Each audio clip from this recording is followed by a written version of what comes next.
Hi, this is Leela Oakley with Just Faith Ministries, back with another Zoom training video. Today, we're looking at how to schedule a meeting in Zoom. To begin, you'll go to the Zoom website at zoom.us, log in. Once you're logged in, you'll be able to click on Meetings on the left-hand side and schedule a new meeting. When you schedule a new meeting, it's important to title the meeting in something that is recognizable to your small group. So for the topic, I'm going to put JFM group. After you've written in the topic for the meeting, you can add a description, but for our purposes for Just Faith Ministry small groups, there's really no reason to write in a description there. You then get to choose when and how long your meetings will be. So let's say these meetings are going to be taking place on Wednesday from 1 p.m. to 3:30 p.m. And so these meetings are going to be 2.5 hours long, like a typical Just Faith Ministries program meeting. And they're going to be taking place in Eastern Time. If you're meeting in another time zone, you can select this tab button and explore the other meeting times in order to schedule that appropriately.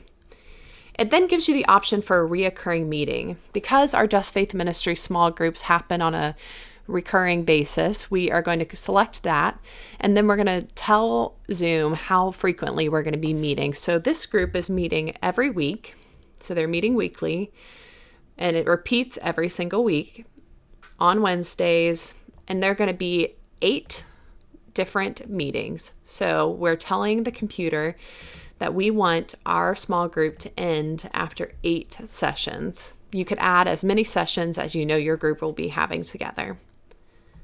Once you've set the time and the duration of the event, it then asks you about a meeting password.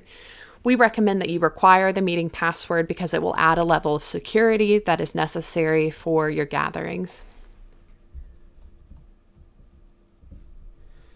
For the video and the audio, it gives you a couple different options. The first is for video for the host and the participant.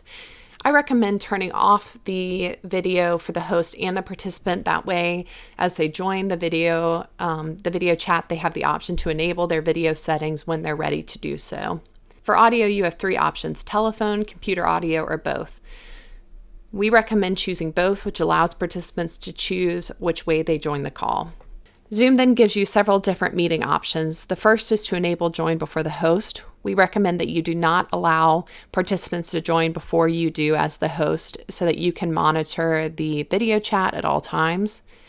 The next is to mute participants upon entry. We do recommend that you mute participants upon entry because it allows the participants to unmute themselves when they're ready to join their audio. The next is the enable waiting room. We recommend you do enable the waiting room because it allows you as the host to admit participants and your co-facilitators when you're ready for the meeting to start. It is also an added security function so that if someone tries to join your meeting that is not welcomed or invited, you do not have to admit them to the video conference. And the final setting is to record the meeting automatically. We do not recommend that you record the Just Faith Ministry small groups meetings. If for some reason you do need to record the meeting, it is important that you let your participants and your co-facilitator know that you plan to record the meeting so that they can give their consent. And that is it. Once you've selected all of those functions, you are ready to save your meeting right there, and your meeting is set to go.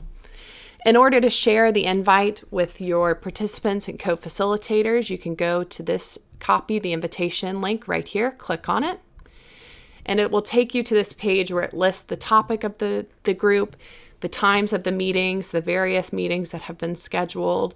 It then gives you the login information and the meeting ID and the password. What you will do is then copy this invitation and send it out via email to your participants and your co-facilitators. You also have the option to share this with your participants through a Google Calendar invite, an Outlook calendar, or a Yahoo calendar, but I find that this copy the invitation and copying and pasting the entire invite and sending it via email is the most helpful option. I hope this video has been helpful to show you how to schedule meetings in Zoom and send out the invitations to your participants. Once again, thank you for joining us, and we wish you the best of luck with your virtual programs.